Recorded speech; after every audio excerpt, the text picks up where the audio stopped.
Forbinder du sex og kærlighed? Nej, men det hører sammen. Det behøver ikke. Ja, det gør jeg nok så. Ja. Forbinder du sex med kærlighed? Nej.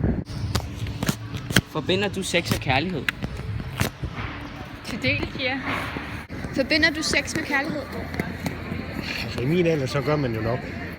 Hvis man er kærester, skal man så have sex? Der er jo ikke rigtig nogen grund til at være kærester, er der det? Hvis man er kærester, skal man så have sex?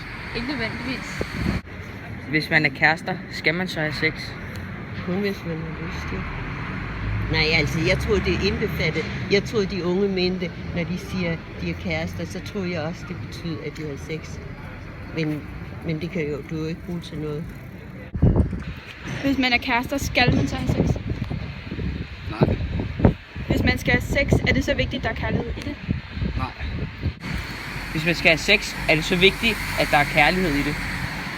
Det synes jeg kommer er op til den enkelte. Hvis man skal have sex, er det så vigtigt, at der er kærlighed i det? Altså, der er jo flere slags sex.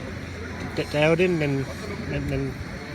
man opsøger, fordi man har lyst til at have sex. Ikke fordi man har lyst til at være intim eller kærlig eller men fordi man har lyst til sex.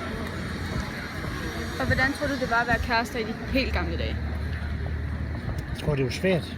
Altså, hvis I var kærester, usagt om I nogle gange er det, så vil det være ualmindeligt svært, fordi der vil være en familie, og der vil være en anden familie. Og det vil være svært at få dem til at ramme sammen. Så i gamle dage, der giftede man sig, fordi det var passende på den ene og på den anden måde. Hvis du nu var landmand, og du manglede en eller anden til at lige at klare dine husting hjemme, så giftede du dig.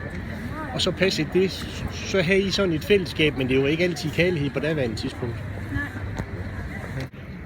Hvordan var det at være kærester i gamle dage? Ej, det er ikke så meget bevandret. Jeg var ikke så dygtig. Hvordan tror du, det var? Det var sådan trygt, måske godt. Men i min tid, der var det meget farligt at have sex eller sådan noget. Det var det, der kunne afholde en fra at have sådan et forhold, ja. Fordi man var hele tiden angst for at blive gravid. Ja, sådan tror jeg det er. Ellers i min bevidsthed. Jeg er 80. Hvordan tror du, at det var at være kærester i de gamle dage? Hvordan jeg tror, det er kæreste? Ja. Det var meget mere bundet op på... bundet op på mere... hvad kan man sige? Jeg tror ikke, der var så meget kærlighed i det. Det var mere og mere med, at man skulle